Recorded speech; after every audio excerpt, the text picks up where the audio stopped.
Cuando mis padres arrancaron el coche y me dejaron en aquella gasolinera perdida en la carretera federal, pensé que era una broma cruel. Hasta que no regresaron. 5 años después, cuando al fin nos reencontramos en la plaza principal de Puebla, ellos se congelaron no por mí, sino por quien estaba parado detrás de mí, y que sabía perfectamente lo que ellos me habían hecho. Mi nombre es Lucía García. Tengo 18 años, y durante los últimos 5 he vivido una vida que jamás imaginé posible cuando era solo una niña de 13 años, llorando en una gasolinera de Saltillo.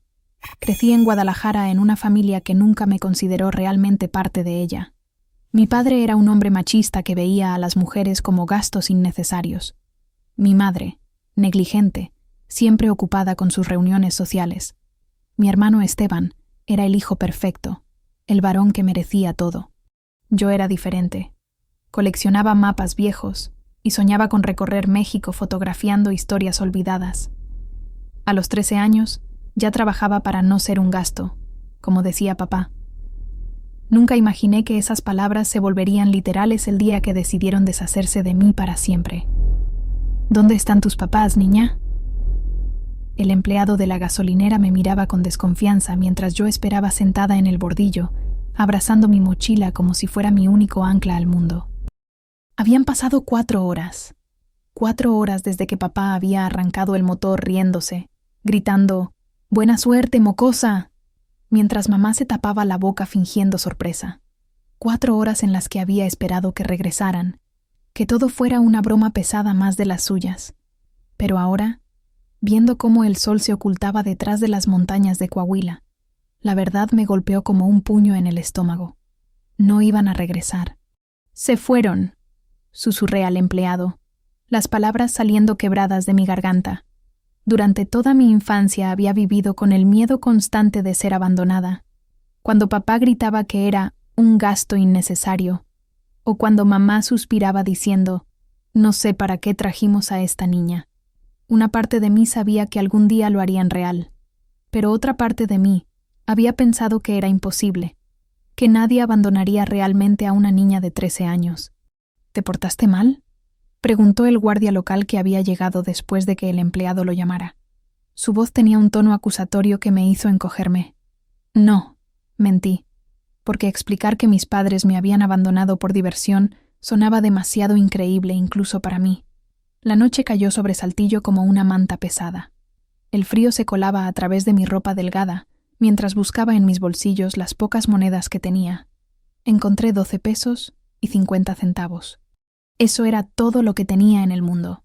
Compré un paquete de galletas saladas y una botella de agua en la tienda de la gasolinera. El empleado me observaba cada movimiento, como si esperara que fuera a robar algo. Sus ojos me seguían mientras caminaba hacia la parte trasera del edificio, donde una fila de camiones estaba estacionada.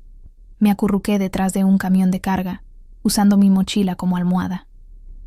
El miedo era una cosa viva en mi pecho, latiendo al ritmo de mi corazón acelerado. Cada sonido me hacía saltar, el viento entre los árboles, el ruido distante de otros vehículos, el ladrido lejano de un perro. Pensé en Guadalajara, pensé en mi cama, en mi cuarto pequeño, en las pocas cosas que había dejado atrás. Pensé en Esteban, durmiendo cómodamente en su habitación grande, sin preguntarse dónde estaba su hermana. Pero mientras las horas pasaban y las primeras gotas de lluvia comenzaron a caer, algo cambió dentro de mí. La tristeza se transformó en algo más duro, más frío. Decidí que no volvería a Guadalajara, ni siquiera si me lo pedían. La lluvia se volvió torrencial. El agua se filtraba por todas partes, empapándome hasta los huesos. Temblaba tan violentamente que mis dientes castañeaban, pero no me moví del refugio improvisado detrás del camión. Al amanecer, un camionero me encontró acurrucada y empapada. «¿Qué haces aquí, chamaca?». Era un hombre mayor, de barba gris y ojos bondadosos. Su nombre era Roberto, y después de que le expliqué una versión editada de mi situación, dije que mis padres habían tenido una emergencia familiar. Se ofreció a llevarme hasta Torreón.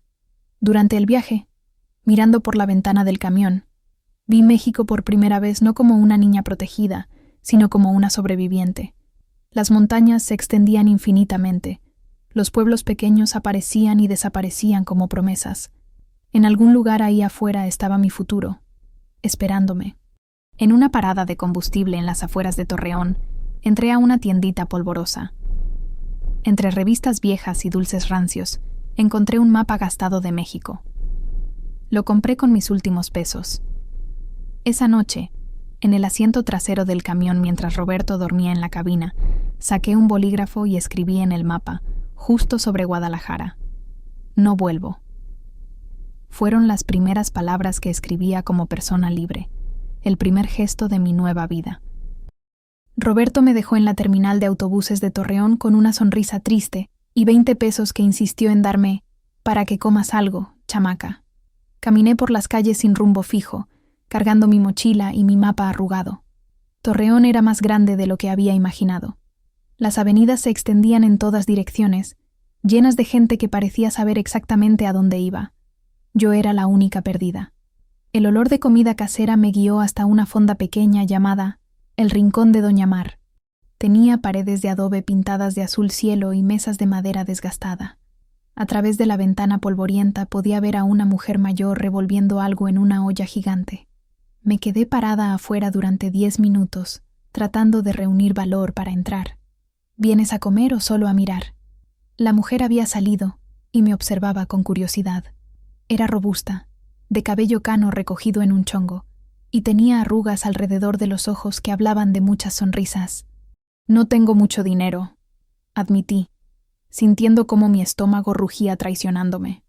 Doña Mar me estudió por un momento largo. Luego asintió hacia adentro. Entra. Me sirvió un plato hondo de caldo de res con verduras sin preguntarme qué quería o si podía pagarlo. El aroma me hizo marear de hambre. Había pasado 2 días comiendo solo galletas saladas. Porque sí, dijo cuando le pregunté por qué me estaba dando comida gratis. A veces uno hace las cosas porque sí. Fue entonces cuando lloré. Por primera vez desde que mis padres me habían abandonado.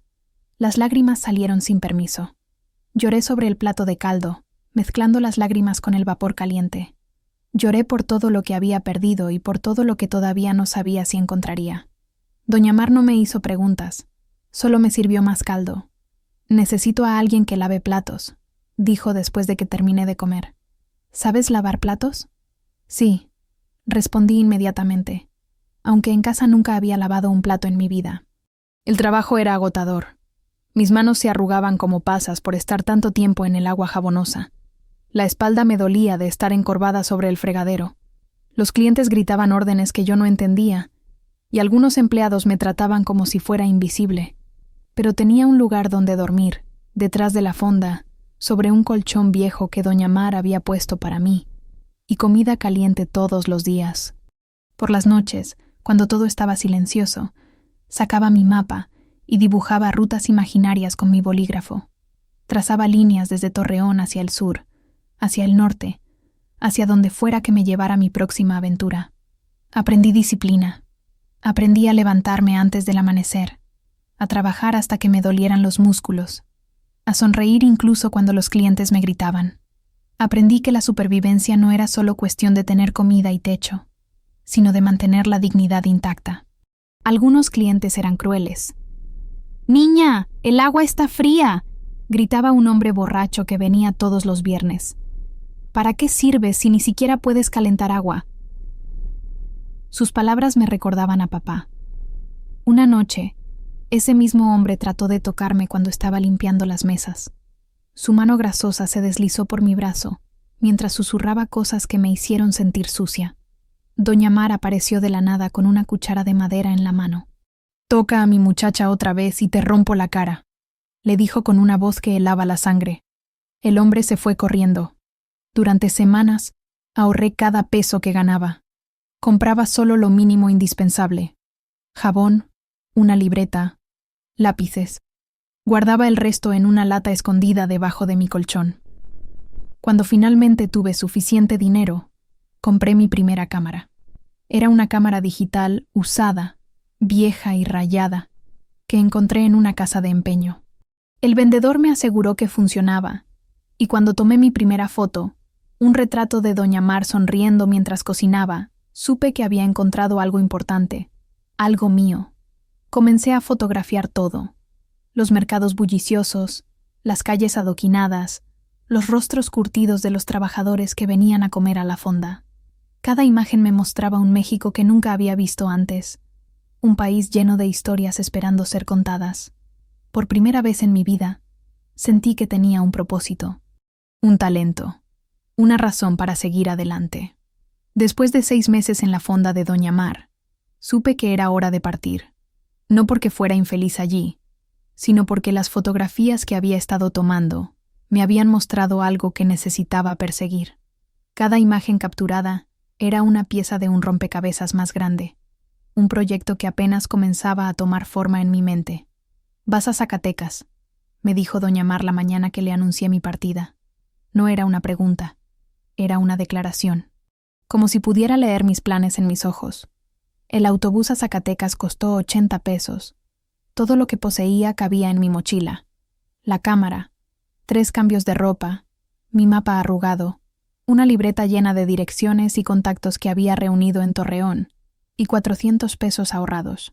Zacatecas me recibió con calles empedradas y edificios coloniales que parecían cortados de una postal antigua.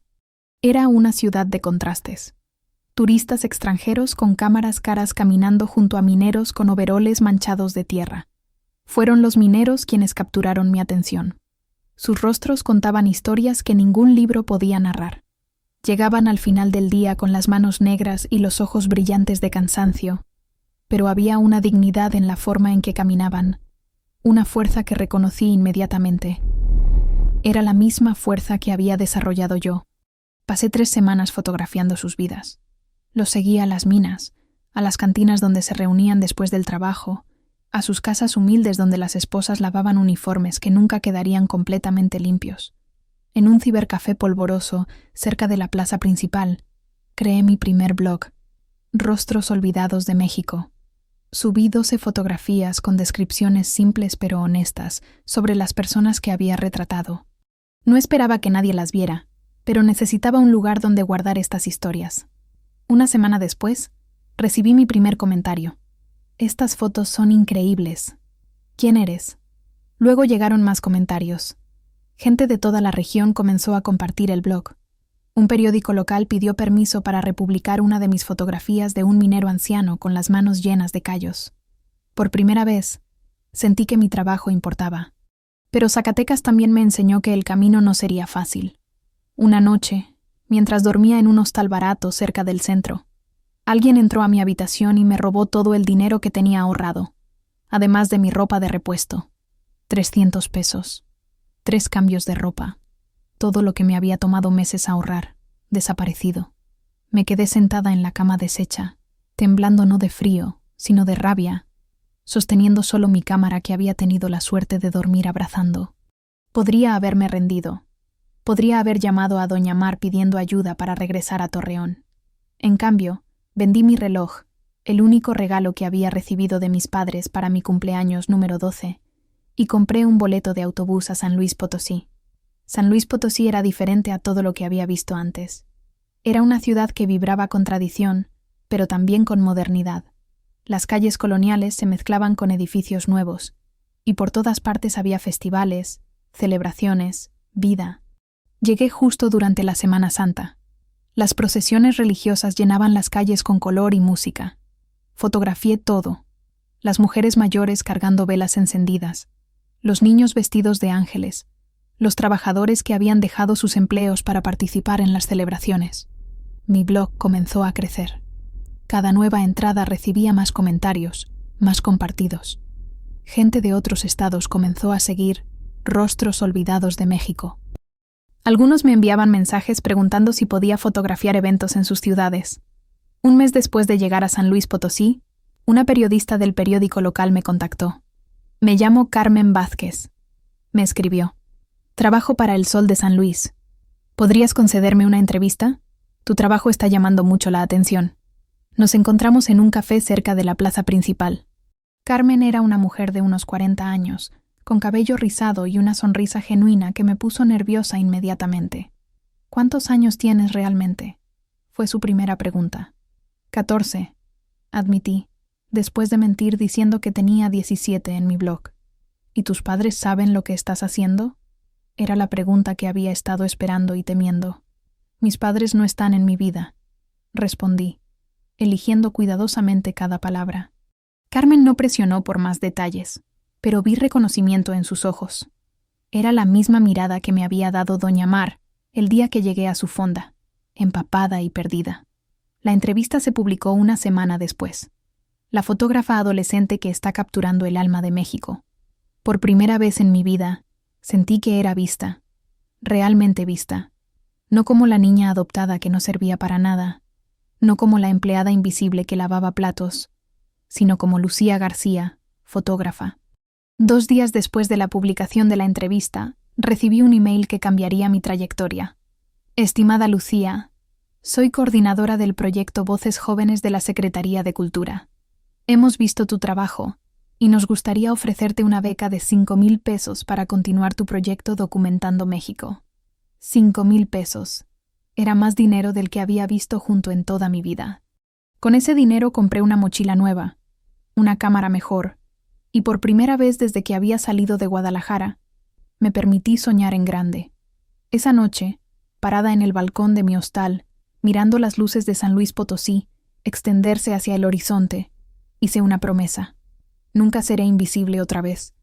El autobús que me llevó a la Ciudad de México tardó 8 horas en atravesar el paisaje que cambiaba de montañas a valles, de pueblos pequeños a ciudades que crecían como organismos vivos hacia el horizonte.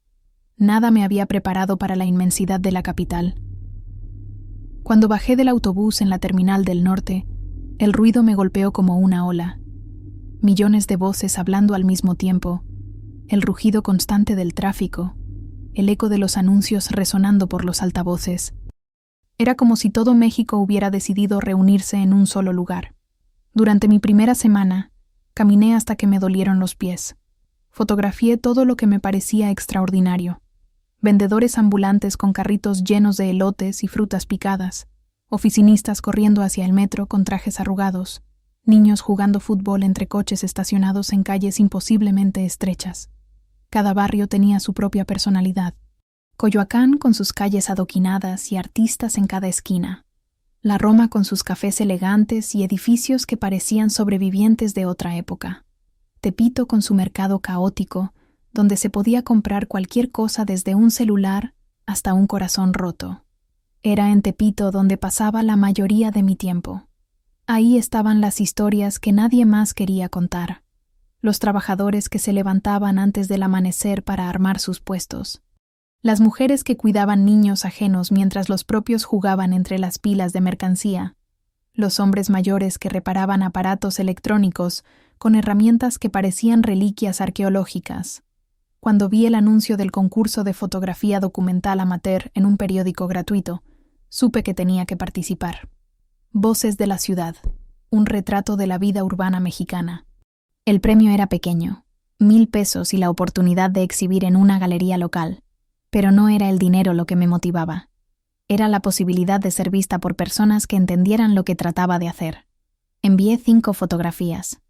Una semana después recibí una llamada que cambiaría mi vida para siempre. ¿Lucía García? Sí. Habla Alejandro Mendoza. Soy productor audiovisual y uno de los jurados del concurso. ¿Podrías venir a mi oficina? Me gustaría hablar contigo sobre tu trabajo. Su oficina estaba en la colonia Roma, en un edificio renovado que olía a café caro y ambición. Alejandro era un hombre de unos 35 años, con cabello negro ligeramente canoso en las sienes y ojos que parecían ver más de lo que mostraban. «No ganaste el concurso», me dijo directamente, sin preámbulos. Mi corazón se hundió. Pero, continuó, tu trabajo es el más honesto que he visto en años. Tienes talento en bruto, algo que no se puede enseñar. Me mostró sus propios proyectos en una pantalla grande, documentales sobre migración, pobreza urbana, trabajadores invisibles. Era exactamente el tipo de trabajo que yo quería hacer, pero con un nivel de sofisticación técnica que me hizo sentir como una amateur. ¿Te gustaría colaborar conmigo?, preguntó. Desconfié inmediatamente. En mi experiencia, cuando alguien ofrecía ayuda sin pedir nada a cambio, significaba que querían algo más. Algo que probablemente no estaría dispuesta a dar. ¿Qué tipo de colaboración? Un mini documentario. Tú serías la fotógrafa principal. Yo me encargaría de la producción y el montaje. El tema serían los trabajadores olvidados de la Ciudad de México. ¿Y qué quieres a cambio? Alejandro sonrió, y por primera vez desde que había entrado a su oficina, me relajé ligeramente. Su sonrisa era genuina, sin la malicia que había aprendido a reconocer en otros hombres. Solo que hagas el mejor trabajo posible. Si el documentario resulta bueno, ambos ganamos. Si resulta malo, aprenderemos algo. Pasamos las siguientes semanas trabajando juntos. Alejandro me enseñó sobre composición, iluminación, narrativa visual. Yo le enseñé sobre acceso, sobre cómo ganar la confianza de personas que habían sido invisibles durante tanto tiempo que desconfiaban de cualquiera con una cámara. El tema del documentario evolucionó naturalmente hacia algo más personal. Trabajadores olvidados se convirtió en los niños que trabajaron para sobrevivir. Durante las entrevistas, hablé sobre abandono infantil, sobre niños obligados a crecer demasiado rápido, sobre la resiliencia que nace de la necesidad. Nunca mencioné a mi familia directamente, pero cada historia que contaba era un fragmento de mi propia experiencia. Alejandro nunca me presionó por detalles. Entendía que algunas historias se cuentan en capas, revelando la verdad poco a poco. El documentario de 20 minutos que creamos juntos comenzó a circular en escuelas, en centros culturales, en organizaciones que trabajaban con menores en situación de calle. La respuesta fue inmediata y abrumadora. 3 semanas después de subirlo a Internet, recibimos una llamada de una ONG en Puebla. Nos encantaría que vinieran a trabajar con nosotros. Tenemos fondos para un proyecto más largo sobre el mismo tema. Alejandro me miró con una sonrisa que ya había aprendido a interpretar. ¿Lista para mudarte a Puebla? Por primera vez desde que había salido de Guadalajara, tenía un destino claro. Y por primera vez en mi vida, tenía a alguien que creía en mi trabajo tanto como yo misma. Alejandro se había convertido en más que un colaborador. Era mi mentor, mi protector, la primera persona que me había visto completamente y había decidido que valía la pena apostar por mí. Queremos ofrecerte un salario fijo. Las palabras de Marcela, la directora de la ONG Voces Silenciadas, resonaron en mi cabeza como un eco imposible.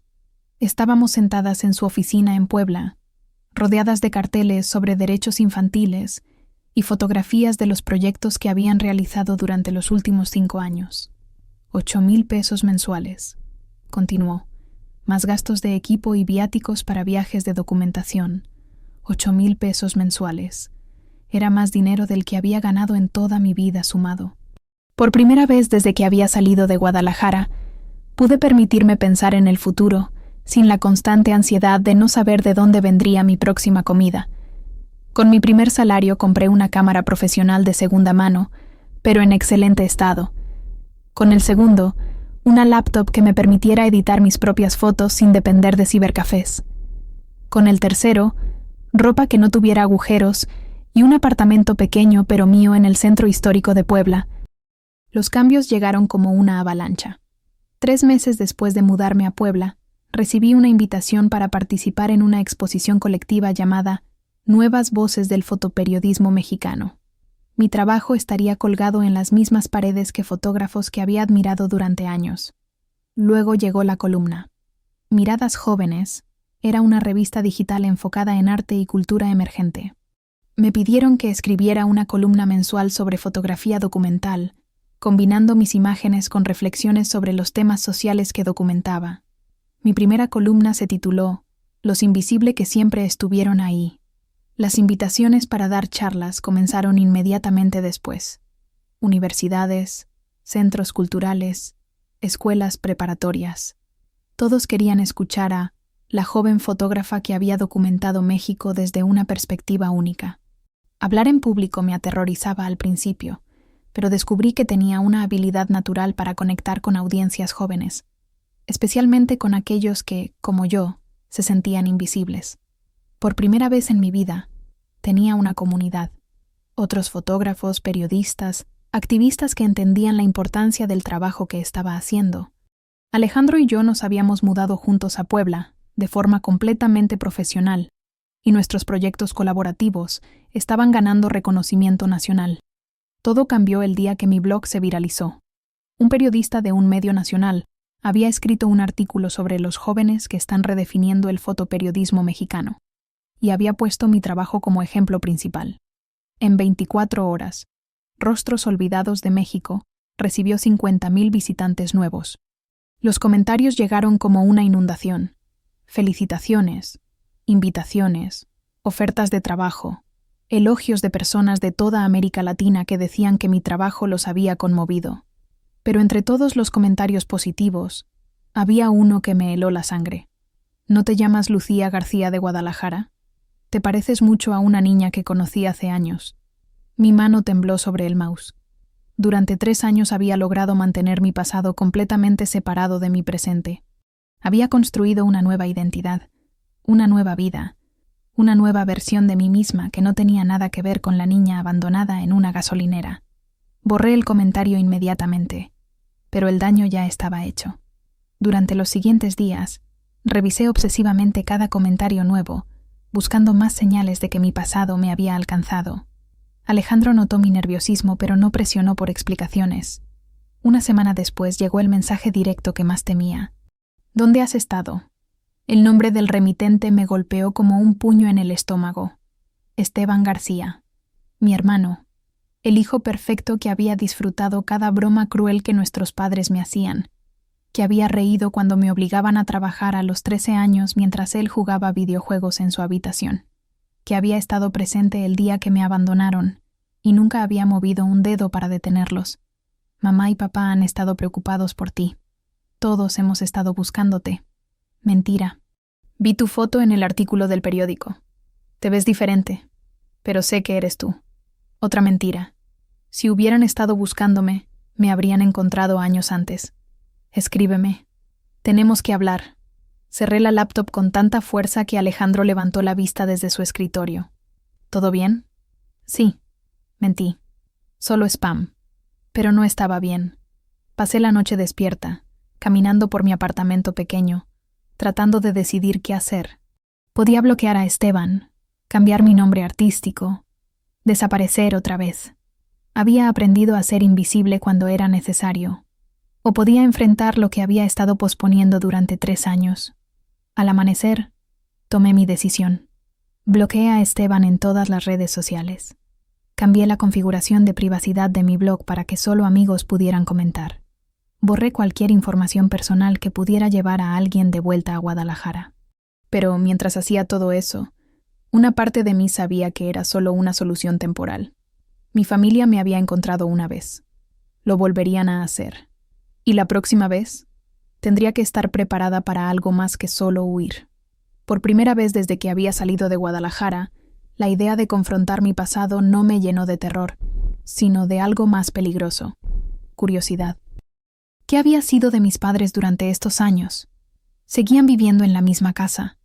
¿Alguna vez se habían preguntado si estaba viva o muerta? ¿Les importaba?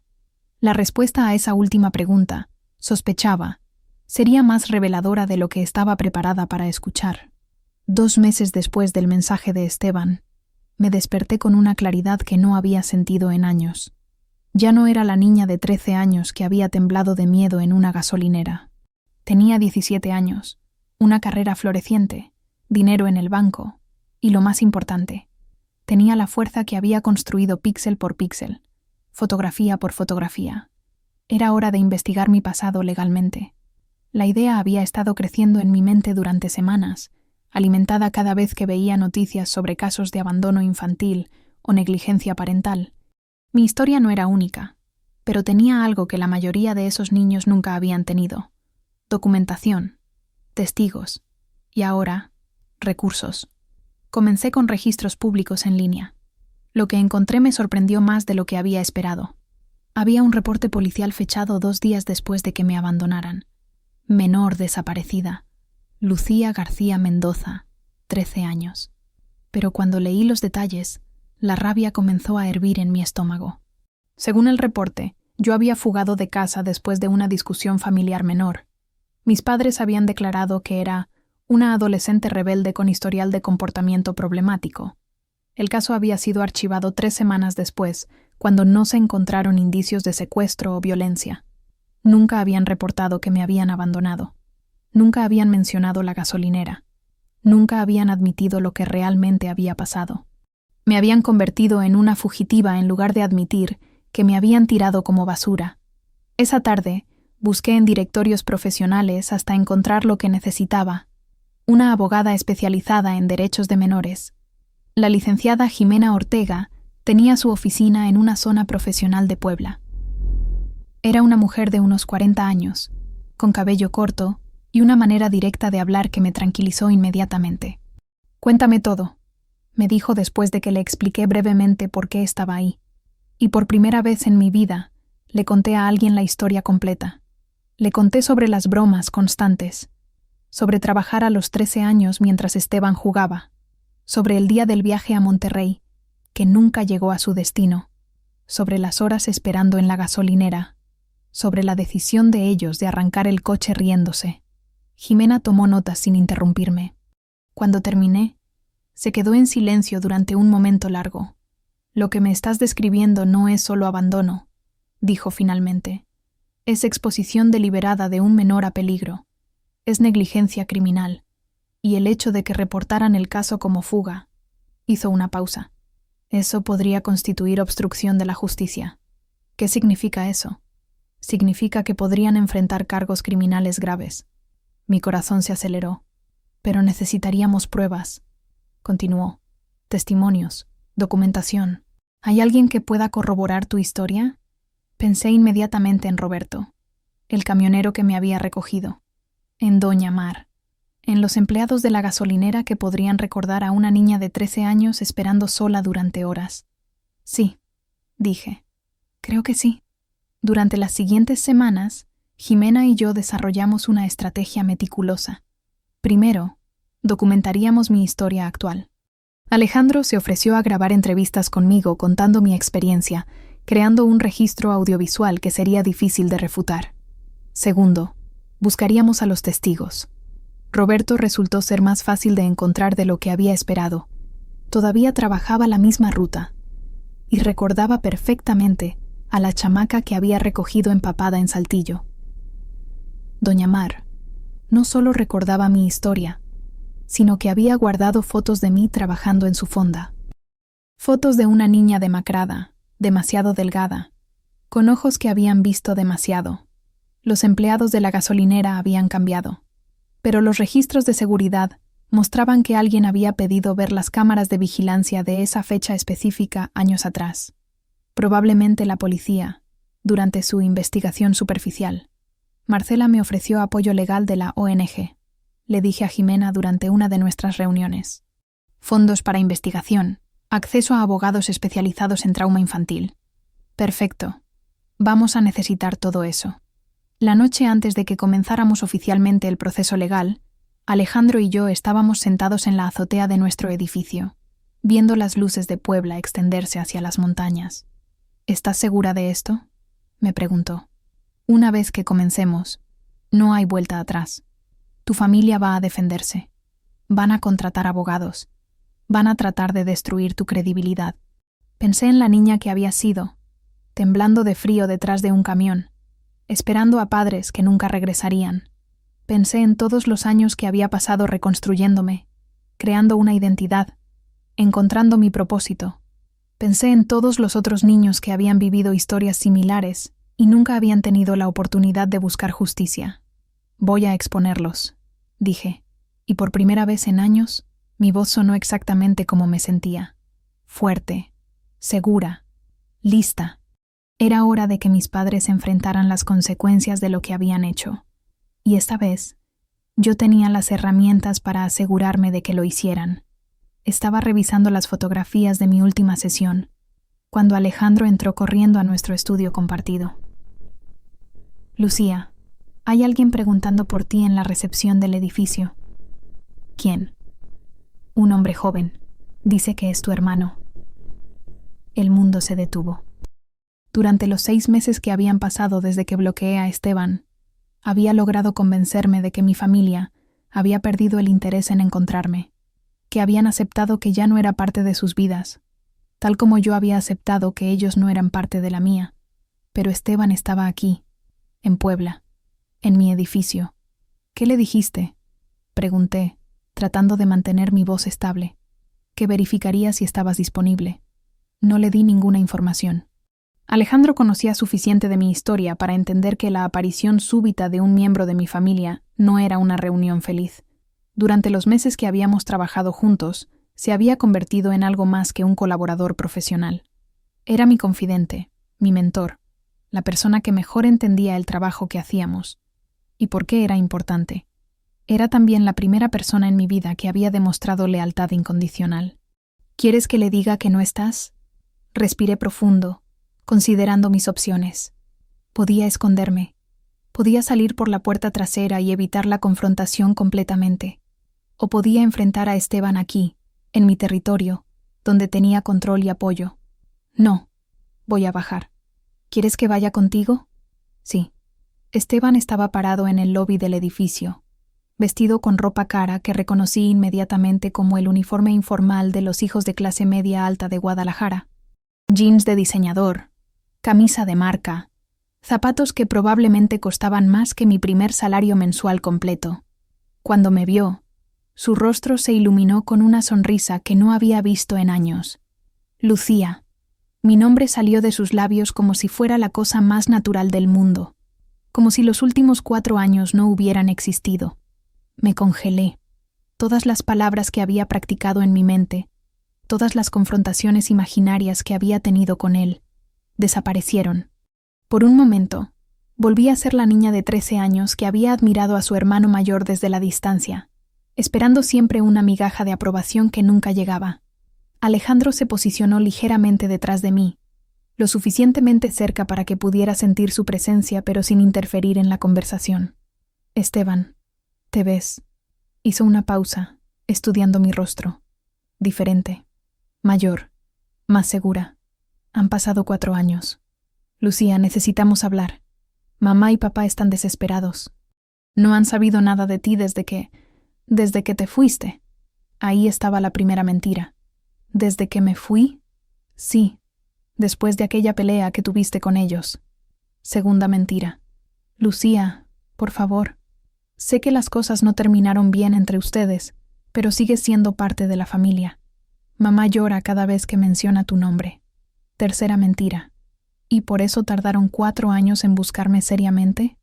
Esteban se veía incómodo por primera vez desde que había empezado a hablar. Pensamos que necesitabas espacio, que regresarías cuando estuvieras lista. Espacio, repetí, probando la palabra en mi lengua. ¿Es así como llaman ahora al abandono? No fue abandono, Lucía. Fue... Buscó las palabras. Una situación que se salió de control. Una situación que se salió de control. ¿Es dejar a una niña de 13 años en una gasolinera en medio de la carretera? La voz de Alejandro detrás de mí era suave, pero llevaba una amenaza implícita. ¿Quién es este?, preguntó Esteban, notando por primera vez la presencia de Alejandro. Es Alejandro Mendoza, mi socio profesional. ¿Socio profesional? Esteban sonrió de manera condescendiente. Lucía, por favor. Estás jugando a ser fotógrafa, pero sabes que esto no puede durar para siempre. Necesitas regresar a casa, terminar tus estudios apropiadamente, formar parte de una familia real. El aire en el lobby se volvió espeso. ¿Una familia real? Ya sabes lo que quiero decir. Mamá y papá han estado preguntándose si hicieron algo mal, pero también... Bueno, tú siempre fuiste diferente, más rebelde, más difícil. Tal vez necesitabas vivir en el mundo real para darte cuenta de lo bueno que lo tenías en casa. Ahí estaba, la culpa dirigida hacia mí, la reescritura de la historia que hacía que mi abandono fuera mi responsabilidad. Esteban, dije, manteniendo mi voz calmada, quiero que entiendas algo. No voy a regresar a casa. No ahora. No nunca. Pero si mamá y papá realmente quieren hablar conmigo, tendrán que empezar diciéndome la verdad sobre lo que pasó ese día. No versiones editadas. No culparme por ser difícil o rebelde. La verdad completa. ¿La verdad? Esteban se rió. Lucía, la verdad es que eras una adolescente imposible que hacía la vida miserable a todos en casa. Mamá y papá trataron de disciplinarte. Tú te pusiste histérica y te bajaste del coche en esa gasolinera gritando que los odiabas y que nunca querías verlos otra vez. ¿Esa es tu versión de los hechos? Es lo que pasó. Alejandro se movió ligeramente, colocándose ahora a mi lado en lugar de detrás de mí. Su presencia era reconfortante, pero también enviaba un mensaje claro a Esteban. No estaba sola. Entonces no tenemos nada más de qué hablar, dije. Lucía, por favor, sé razonable. Tienes 17 años. ¿Qué vas a hacer? ¿Vivir jugando a ser artista para siempre? ¿Con él? Miró a Alejandro con desprecio obvio. Voy a vivir mi vida, respondí. Una vida que construí después de que ustedes me dejaran morir. Eres tan dramática. Nadie te dejó morir. Te dimos una lección que claramente necesitabas. Varias personas en el lobby habían comenzado a voltear, atraídas por el tono cada vez más alto de nuestra conversación. Una lección, repetí, asegurándome de que mi voz fuera lo suficientemente alta para que otros pudieran escuchar. ¿Abandonar a una niña de 13 años en una carretera federal es una lección? Estás exagerando todo, como siempre. No estoy exagerando nada. Alejandro intervino por primera vez. Su voz era gélida. Creo que esta conversación ha terminado. Lucía ha sido muy clara sobre sus sentimientos. ¿Y tú eres quién para meterte en asuntos familiares? Esteban se giró hacia Alejandro con agresión obvia. Soy alguien que ha visto lo que Lucía ha tenido que superar. Y soy alguien que entiende lo que realmente pasó porque he documentado su historia. ¿Documentado su historia? Esteban se giró hacia mí, sus ojos entrecerrándose. ¿Les contaste a extraños sobre nuestra familia? Les conté a personas que me creen y me apoyan sobre lo que me hicieron. Lucía. Su voz tenía ahora una amenaza apenas contenida. No sabes lo que estás haciendo. Si empiezas a difundir mentiras sobre mamá y papá... No son mentiras. Son mentiras. Y si no paras con esto te vas a arrepentir. Mamá y papá tienen abogados. Tienen recursos. No van a permitir que una adolescente rebelde destruya su reputación con historias inventadas. El lobby se había quedado completamente silencioso. Incluso los guardias de seguridad estaban observando nuestra conversación con interés obvio. ¿Me estás amenazando? Te estoy advirtiendo. Regresar a casa por las buenas es tu mejor opción. De otra manera... Dejó la frase en el aire. ¿De otra manera qué? Ya verás. Esteban se dirigió hacia la puerta, pero se detuvo y se giró una vez más. Esto no ha terminado, Lucía. Y cuando te des cuenta del error que estás cometiendo, espero que no sea demasiado tarde. Salió del edificio dejando detrás el eco de sus amenazas. Alejandro y yo nos quedamos parados en el lobby, rodeados de personas que ahora fingían no haber escuchado toda la conversación. ¿Estás bien?, me preguntó. Sí, dije, aunque mis manos temblaban ligeramente. Pero creo que acabamos de acelerar el cronograma. ¿Qué quieres decir? Quiero decir que ya no podemos esperar más tiempo para hacer esto público. ¿Estás segura? Miré hacia la puerta por donde Esteban había salido, llevándose consigo la última posibilidad de una reconciliación pacífica. Completamente segura. Esa noche llamé a Jimena. Era hora de pasar de la preparación a la acción. 3 semanas después de la visita de Esteban, recibí una invitación que sabía que no podía rechazar. Voces silenciadas. Un simposio sobre abandono infantil y resiliencia. Se llevaría a cabo en el Centro de Convenciones de Puebla. Marcela, la directora de nuestra ONG, había organizado el evento como parte de una campaña nacional de concientización. Queremos que seas la ponente principal, me dijo durante una reunión en su oficina. Tu historia, tu trabajo, tu perspectiva, todo representa exactamente lo que estamos tratando de comunicar. Era la oportunidad perfecta, no solo para contar mi historia, sino para hacerlo en un contexto que le daría legitimidad y alcance. ¿Cuántas personas esperan? Alrededor de 500, trabajadores sociales, psicólogos, educadores, periodistas, y será transmitido en vivo. 500 personas, transmisión en vivo. Durante las 2 semanas previas al evento, Alejandro y yo trabajamos en preparar no solo mi presentación, sino también un video que acompañaría mi charla. Usamos fragmentos del documentario que habíamos creado, intercalados con entrevistas más recientes donde hablaba específicamente sobre mi experiencia de abandono. La noche anterior al simposio, me quedé despierta repasando mis notas. Iba a contar mi historia completa por primera vez. Todo, excepto los nombres. Todavía no estaba lista para dar ese paso, pero sabía que era solo cuestión de tiempo. El día del simposio llegó envuelto en una lluvia ligera que hacía que Puebla se viera más dramática de lo usual. El centro de convenciones estaba lleno de profesionales serios, muchos de ellos tomando notas antes de que la conferencia siquiera comenzara. Cuando Marcela me presentó, el aplauso fue educado pero expectante. Mi nombre es Lucía García, comencé, y a los 13 años mis padres me abandonaron en una gasolinera en medio de una carretera federal. El silencio que siguió era tan completo que se podía escuchar el sonido de la lluvia contra las ventanas. Durante los siguientes 30 minutos, conté todo. El viaje que supuestamente iba a Monterrey, la parada en la gasolinera, las horas de espera, la realización de que no iban a regresar, los primeros días y noches viviendo en la calle, el miedo constante, el hambre, la humillación, pero también conté la otra parte de la historia. Conté sobre Roberto, el camionero que me había mostrado la primera bondad que había experimentado después del abandono, sobre doña Mar, que me había dado trabajo y dignidad cuando más lo necesitaba, sobre cada persona que había creído en mí cuando yo había perdido la fe en mí misma. El abandono infantil, dije, no es solo sobre el momento en que te dejan. Es sobre todos los días, después en los que tienes que decidir si vas a permitir que ese momento te defina, o si vas a usarlo como combustible para convertirte en algo más fuerte. Alejandro proyectó el video que habíamos preparado. Imágenes de mi trabajo de los últimos años. Entrevistas con personas que había fotografiado. Testimonios de mis mentores y colaboradores. Cuando las luces se encendieron otra vez, había lágrimas en muchos rostros de la audiencia. La sesión de preguntas y respuestas duró más de 1 hora. Trabajadores sociales querían saber cómo identificar señales de abandono emocional antes de que escalara a abandono físico. Psicólogos preguntaron sobre mi proceso de sanación. Educadores querían recursos para ayudar a estudiantes que pudieran estar en situaciones similares.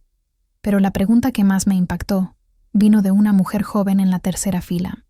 ¿Alguna vez has confrontado a tu familia sobre lo que pasó? No directamente, respondí, pero estoy en proceso de hacerlo a través de canales legales apropiados. Esa noche, acostada en mi apartamento, revisé los comentarios que habían comenzado a llegar en las redes sociales del simposio. El video de mi presentación había sido subido a YouTube y ya tenía más de 20.000 visualizaciones. Los comentarios eran abrumadoramente positivos, pero había algunos que me llamaron la atención por su especificidad. Esta chica es increíblemente valiente. Su historia necesita ser escuchada por más personas. ¿Alguien sabe cómo contactarla para una entrevista? Y luego, uno que me hizo detenerme. Espero que sus padres vean esto y sientan vergüenza por lo que hicieron. Al día siguiente, Carmen Vázquez, la periodista que me había entrevistado en San Luis Potosí, me llamó. Lucía, acabo de ver tu presentación. ¿Estarías dispuesta a hacer una entrevista más extensa? Para Televisión Nacional. ¿Qué tipo de entrevista?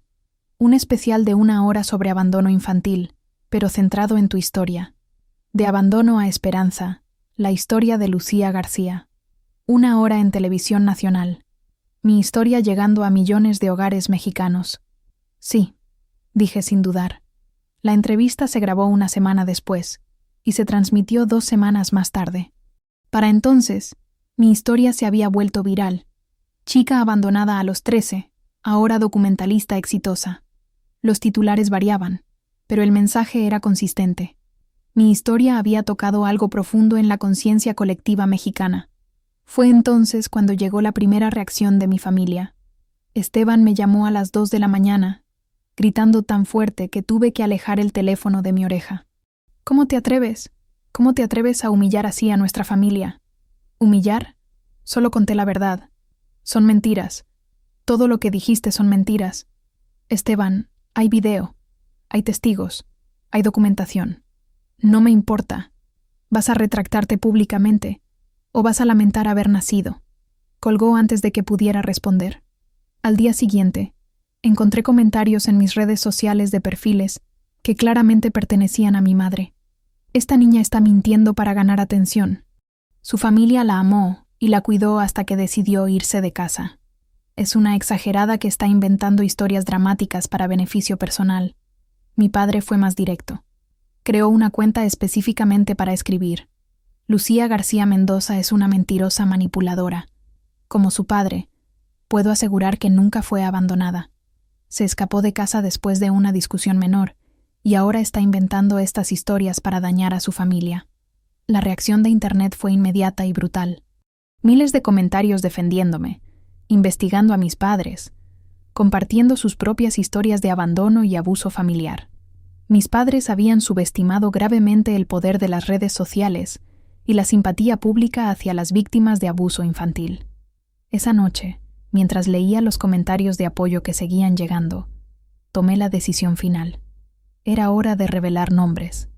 Era hora de exponer completamente a mis padres. Al día siguiente, llamé a Carmen Vázquez. Quiero hacer una entrevista de seguimiento. Esta vez voy a dar nombres completos, direcciones, toda la información que permita a la gente verificar cada detalle de mi historia. ¿Estás segura? Una vez que hagas eso público, no hay vuelta atrás. Estoy completamente segura. También llamé a Jimena. Es hora de proceder legalmente. Quiero presentar cargos formales. ¿Estás preparada para una batalla legal que podría durar años?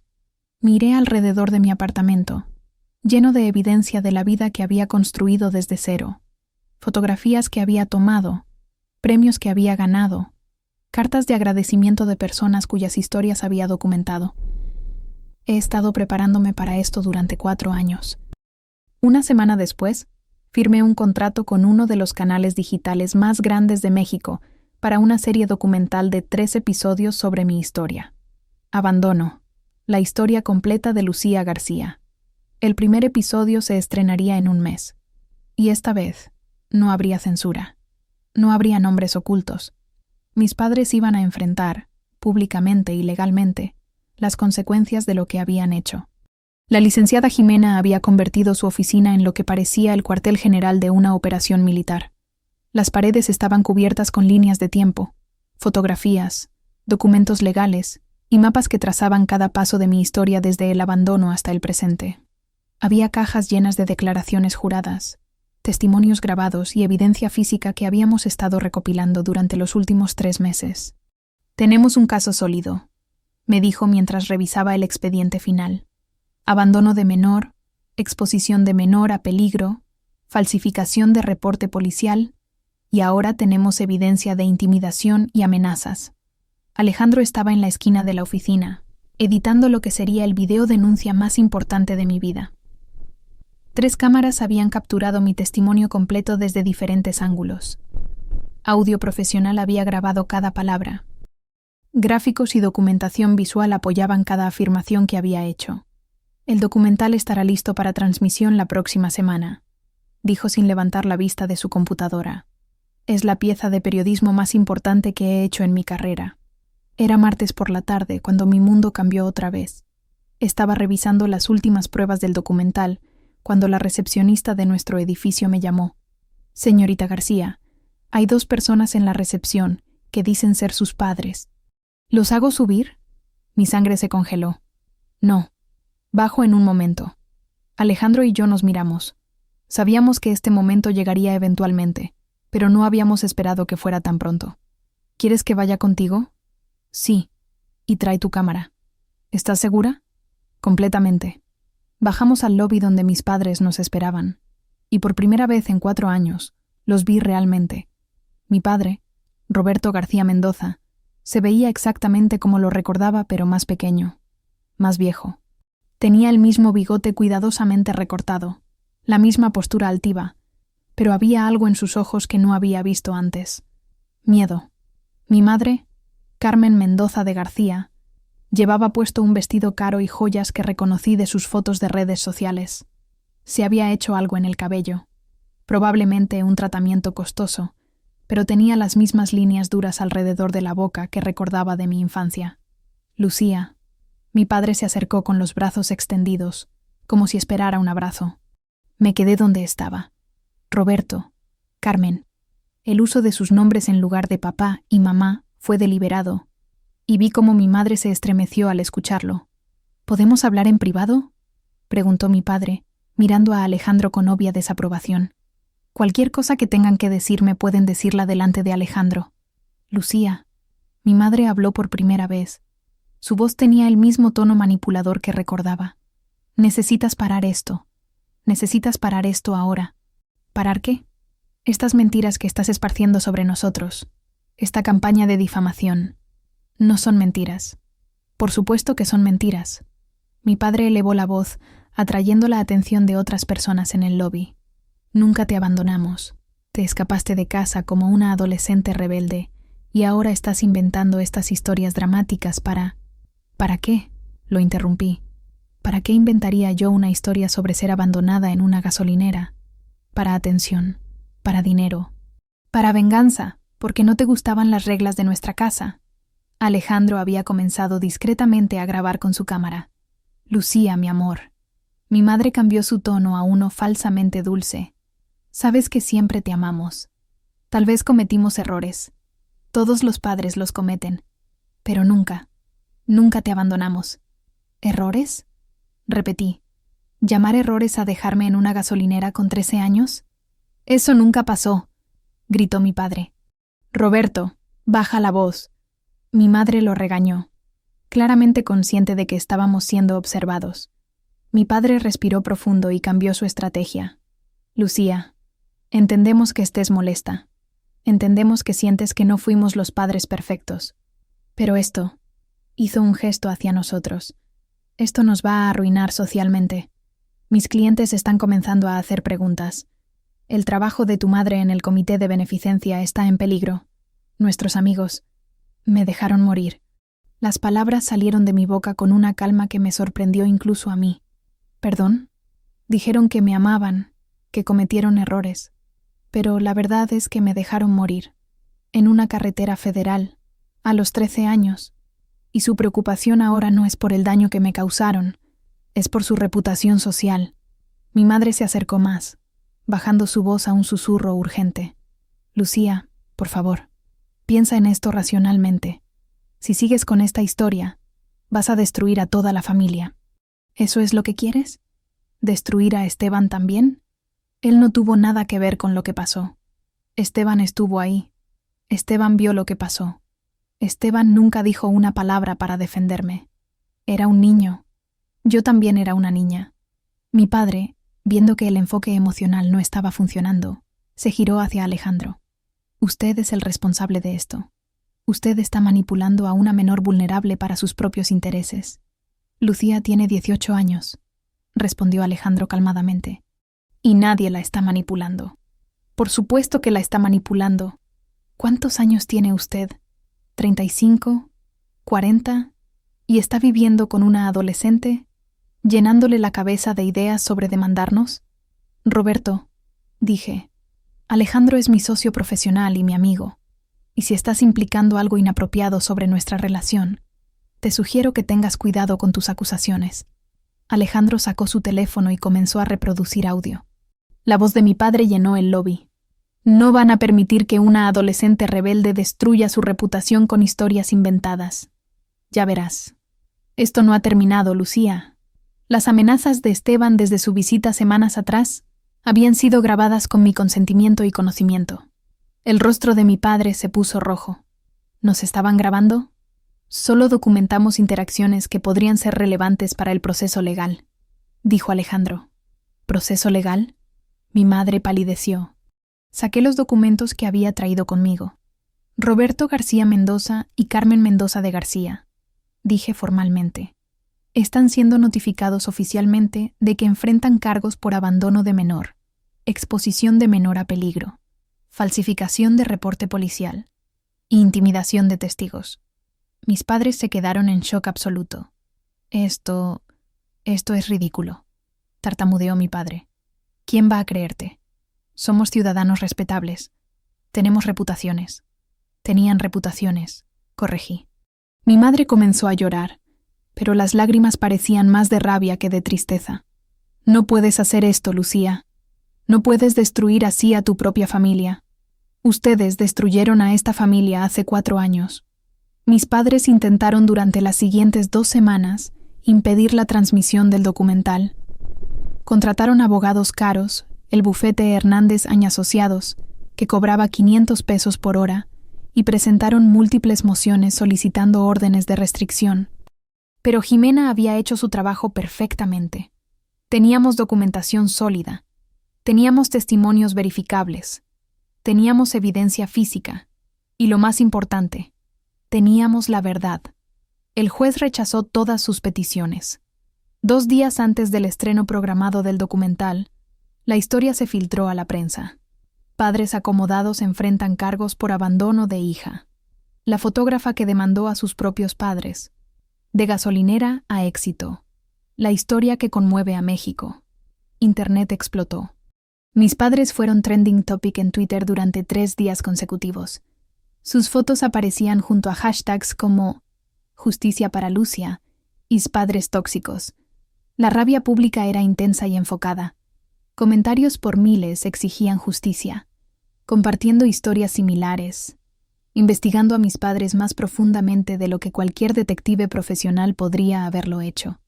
Alguien encontró fotos viejas de redes sociales mostrando las vacaciones familiares caras a las que nunca me habían llevado.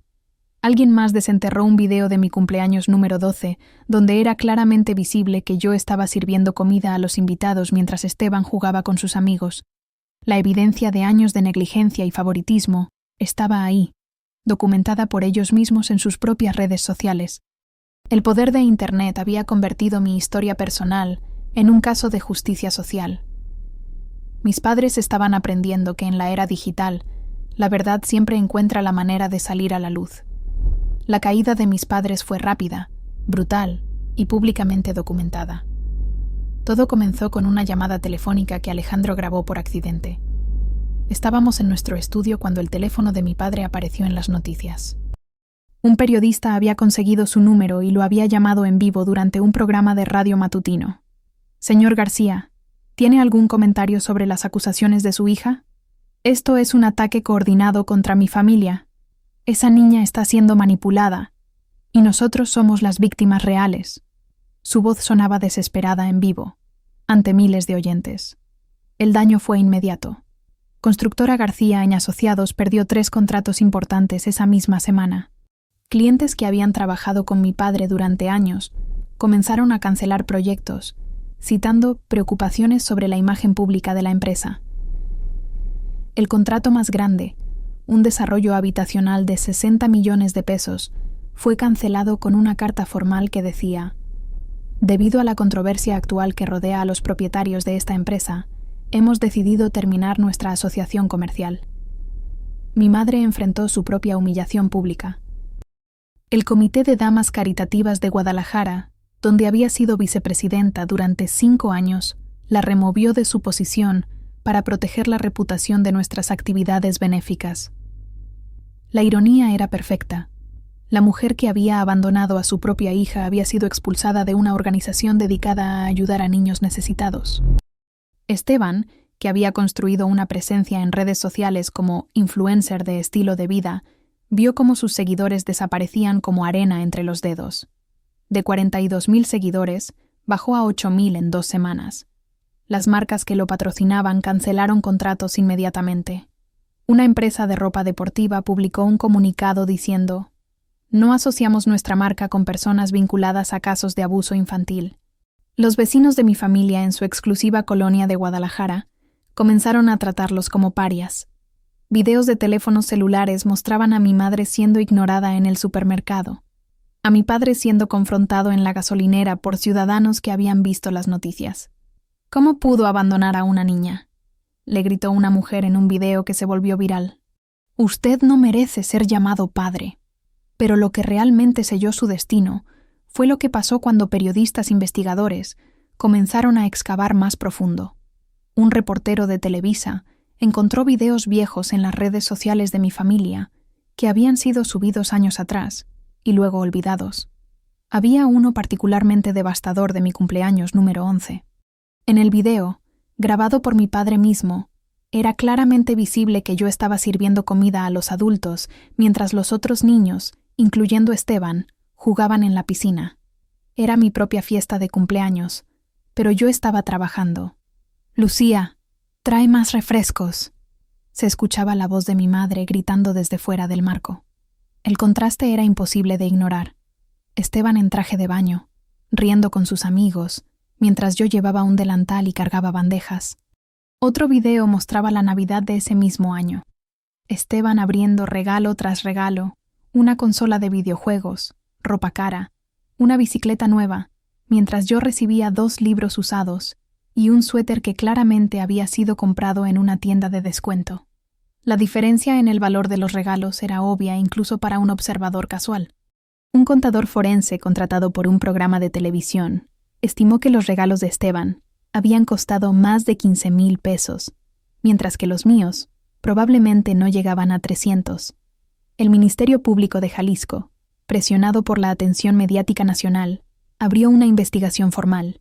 Agentes federales especializados en crímenes contra menores fueron asignados al caso. La Fiscalía emitió un comunicado. Dado el interés público y la naturaleza grave de las acusaciones, procederemos con una investigación completa. Mis padres gastaron más de 200,000 pesos contratando al mejor bufete de abogados penalistas de Guadalajara. García, Lozano & Partners cobraba 800 pesos por hora, y el caso estaba requiriendo trabajo de tiempo completo de 3 abogados diferentes. Pero incluso los mejores abogados no podían pelear contra evidencia tan contundente. En un movimiento de desesperación, mis padres intentaron contrademandar. Presentaron una demanda por difamación, alegando que yo había inventado maliciosamente mi historia para dañar su reputación y beneficio económico. El juez desechó la demanda en la primera audiencia. Los demandantes, escribió en su decisión, no han presentado evidencia creíble que contradiga las afirmaciones de la señorita García. Por el contrario, la evidencia presentada por la defensa corrobora sustancialmente su testimonio. La prensa llamó al caso emblemático de abuso familiar encubierto. Programas de noticias dedicaron segmentos completos analizando cómo familias aparentemente respetables podían ocultar patrones de negligencia y abuso. Psicólogos infantiles fueron entrevistados explicando las señales que mis padres habían exhibido durante años, sin que nadie interviniera. Trabajadores sociales usaron mi caso como ejemplo en entrenamientos sobre cómo identificar abuso disfrazado de disciplina. El resultado final fue que mis padres se convirtieron en símbolos nacionales de la hipocresía familiar de clase media alta. No podían salir de su casa sin ser reconocidos y confrontados. No podían mantener empleos o contratos. No podían participar en actividades sociales. Se habían convertido en prisioneros de la vergüenza pública que ellos mismos habían creado. Una tarde, mientras revisaba las noticias más recientes sobre el caso, me di cuenta de algo importante. No sentía satisfacción vengativa viendo su caída. No sentía el placer cruel de ver a mis abusadores sufrir. Lo que sentía era algo más profundo y más maduro. Sentía la satisfacción serena de ver que la justicia seguía su curso natural, que las acciones tenían consecuencias, que la verdad, eventualmente, siempre encuentra la manera de emerger. Mis padres habían elegido abandonarme pensando que nunca tendrían que enfrentar las consecuencias de esa decisión. Habían calculado mal. No habían considerado que la niña abandonada se convertiría en una mujer con voz, recursos y la determinación de asegurar que la verdad fuera escuchada. Mirando las noticias sobre su aislamiento social y ruina financiera, entendí que mi historia había cerrado un círculo perfecto. La justicia no siempre llega rápido, pero cuando llega, es completa. 6 meses después de que el caso se hiciera público, cuando creía que lo peor había pasado, llegó la campaña de sabotaje más coordinada que mis padres habían orquestado hasta entonces. Todo comenzó con comentarios aparentemente aleatorios en mis redes sociales. Lucía García es una mentirosa compulsiva que inventó toda esta historia por dinero. Conozco a esta familia personalmente. Esta chica siempre fue problemática y sus padres son buenas personas. Esto es una campaña de difamación contra una familia respetable de Guadalajara. Al principio pensé que eran trolls típicos de Internet, pero luego los comentarios comenzaron a aparecer en sitios web de noticias, en foros de fotografía, en páginas de Facebook de organizaciones que me apoyaban. Todos seguían el mismo patrón. Defendían a mis padres, me retrataban como una mentirosa oportunista y usaban detalles específicos sobre mi vida que solo alguien cercano a la familia podría conocer. La gota que derramó el vaso llegó cuando la Galería de Arte Contemporáneo de Puebla me llamó. Lucía, lamento mucho tener que decirte esto, Pero hemos decidido cancelar tu exposición. ¿Por qué? Hemos recibido múltiples llamadas y emails cuestionando la veracidad de tu historia. Uno de nuestros patrocinadores principales ha amenazado con retirar su apoyo si procedemos con la exhibición. Sentí como si me hubieran golpeado en el estómago.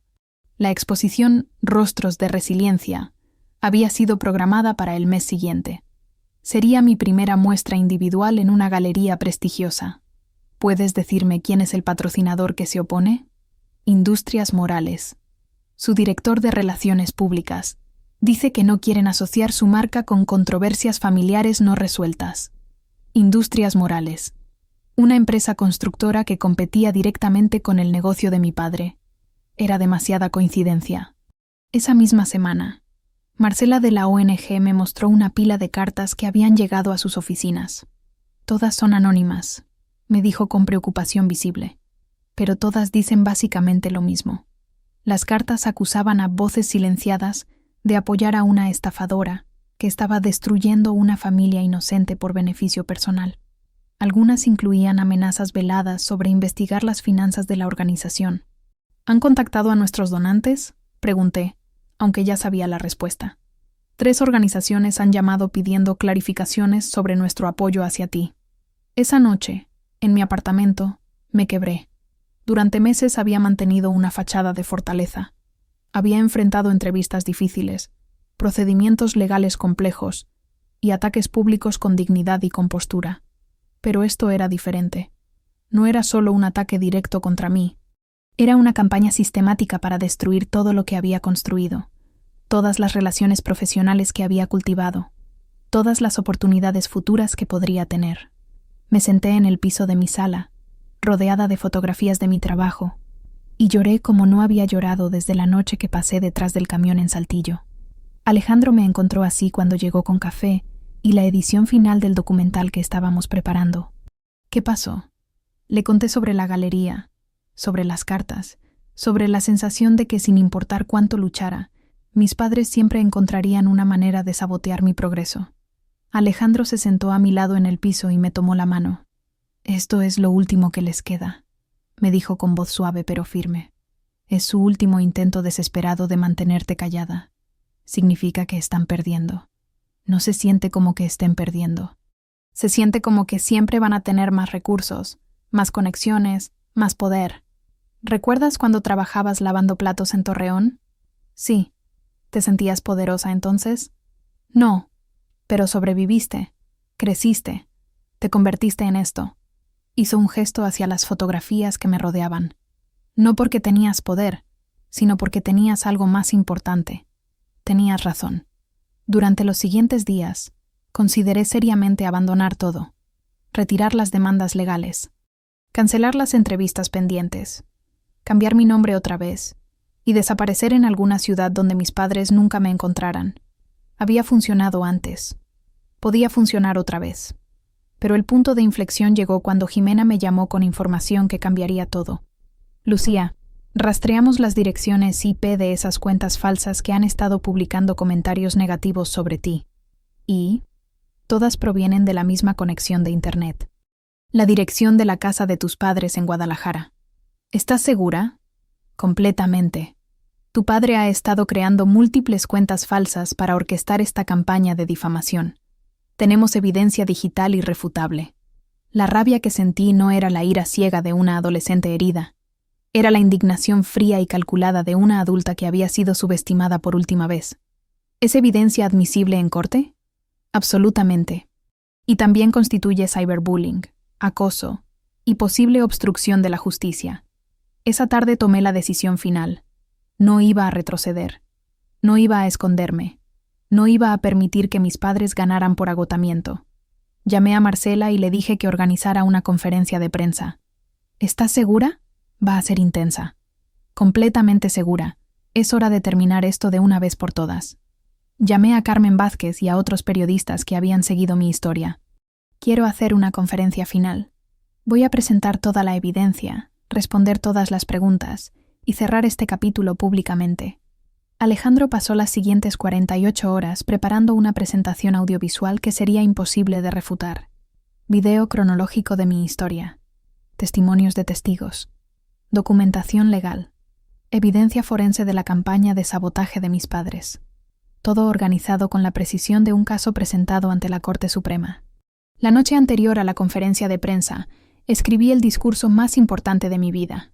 No era solo una defensa de mi historia. Era una declaración de independencia total de la familia que me había abandonado. Era mi graduación oficial de víctima a sobreviviente. La mañana de la conferencia, parada frente al espejo de mi apartamento, me vi realmente por primera vez en meses. Ya no era la niña de 13 años que había temblado de miedo en una gasolinera. Ya no era la adolescente insegura que había lavado platos para sobrevivir. Era Lucía García, fotógrafa documentalista, activista por los derechos de menores y mujer que había convertido su trauma más profundo en su propósito de vida. Mis manos temblaron ligeramente mientras me ponía la chaqueta que había comprado especialmente para esta ocasión. Por un momento, el miedo familiar regresó. ¿Y si no me creían? ¿Y si mis padres encontraban una manera de desacreditar la evidencia? ¿Y si al final de todo esto, seguía siendo solo una niña abandonada gritando en el vacío? Pero entonces recordé algo que doña Mar me había dicho años atrás en Torreón. Mija, la diferencia entre una víctima y una sobreviviente no es lo que te pasa, es lo que haces después de que te pasa.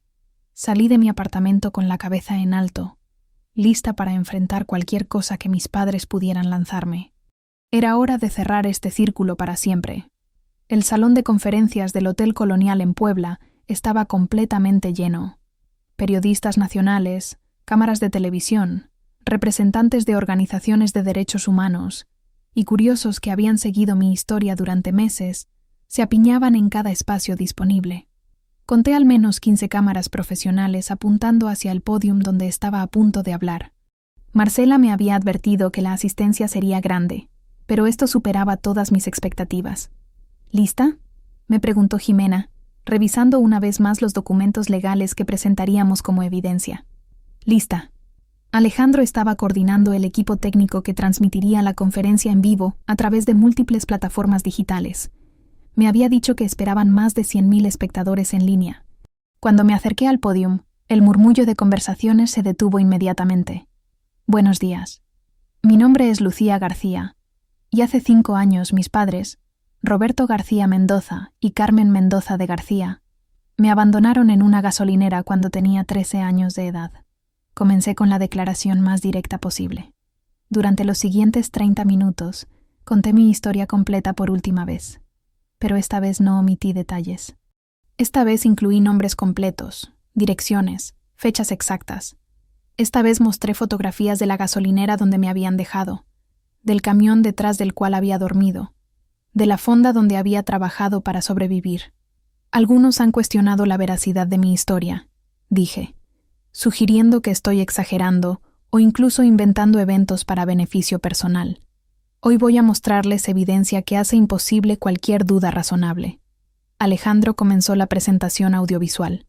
Primero mostramos testimonios grabados de Roberto el camionero, de doña Mar, del empleado de la gasolinera que aún recordaba a la niña que esperó durante horas. Luego mostramos los videos que mis propios padres habían subido a redes sociales años atrás, documentando el tratamiento diferencial entre Esteban y yo. Pero la pieza más devastadora vino al final. La siguiente grabación, anuncié, fue hecha por mi padre con su propio teléfono celular el día que me abandonaron. Fue recuperada del backup de su cuenta de iCloud por investigadores digitales contratados por mi equipo legal. El video comenzó a reproducirse. La voz de mi padre era clara e inconfundible. Ya nos deshicimos de la carga. Ahora sí podemos disfrutar las vacaciones en paz. Se escuchaba la risa de mi madre en el fondo. ¿Crees que tratará de regresar?, preguntaba mi madre. Si es inteligente no lo hará. Ya aprendió la lección. Más risas. El silencio en el salón era tan completo que se podía escuchar el zumbido de las cámaras. No había manera de malinterpretar o contextualizar esas palabras. Era evidencia irrefutable de que mi abandono había sido completamente intencional. Jimena se acercó al pódium para explicar las implicaciones legales. Lo que acaban de escuchar constituye evidencia directa de abandono premeditado de menor, exposición intencional de menor a peligro, y lo que en términos legales llamamos Intento de causar daño psicológico grave. Estos son delitos que podrían resultar en sentencias de prisión de hasta 15 años. Las preguntas de los periodistas llegaron como una avalancha. ¿Cuándo presentarán los cargos formales? ¿Han intentado sus padres contactarla desde que salió la evidencia? ¿Qué mensaje tiene para otros niños que podrían estar en situaciones similares? Estaba respondiendo la quinta pregunta cuando escuché una conmoción en la parte trasera del salón. Mis padres habían entrado, seguidos por Esteban y dos hombres en trajes caros que claramente eran abogados. El murmullo en el salón se convirtió en un rugido. ¡Lucía!, gritó mi padre por encima del ruido. «Esto es suficiente. Para con estas mentiras ahora mismo». Las cámaras se giraron hacia ellos inmediatamente. Alejandro se movió discretamente, posicionándose detrás de mí como había hecho tantas veces antes. Su presencia me recordó que no estaba sola en esto.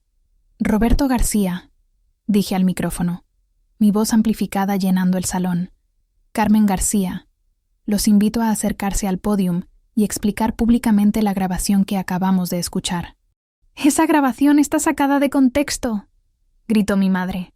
«¿Qué contexto justifica decir ya nos deshicimos de la carga refiriéndose a su hija de 13 años? La multitud comenzó a abuchear a mis padres. «Asesinos de niños. ¿Cómo pueden vivir con ustedes mismos? Vergüenza».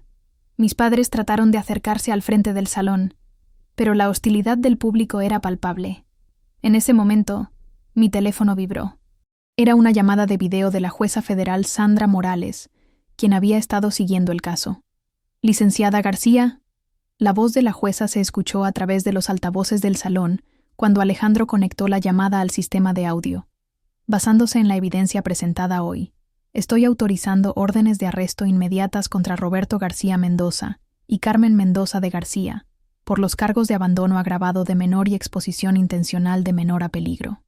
El salón estalló en aplausos. Mis padres se quedaron congelados cuando se dieron cuenta de que agentes federales estaban entrando por las puertas laterales del salón. En un último gesto desesperado, mi madre corrió hacia mí con los brazos extendidos. «Lucía, por favor, somos tu familia. Perdónanos». Me alejé del alcance de sus brazos. «Ya no soy su niña abandonada», dije al micrófono, mis palabras resonando por todo el salón. «Soy Lucía García, documentalista, activista y sobreviviente. Y ustedes van a enfrentar las consecuencias de sus decisiones».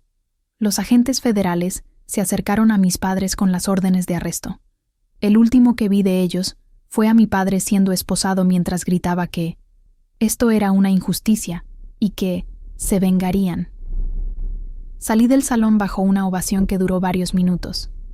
Afuera, respirando el aire fresco de Puebla, me di cuenta de que un peso que había cargado durante 5 años finalmente había desaparecido de mis hombros. No era el peso del abandono.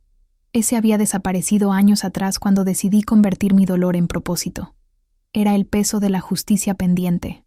Ahora, por primera vez desde los 13 años, era completamente libre. 6 meses después, establecí la Fundación Lucía García para niños abandonados y en situación de calle. 1 año después, publiqué Mapas que me encontraron, un libro de fotografías documentando mi viaje desde el abandono hasta la justicia.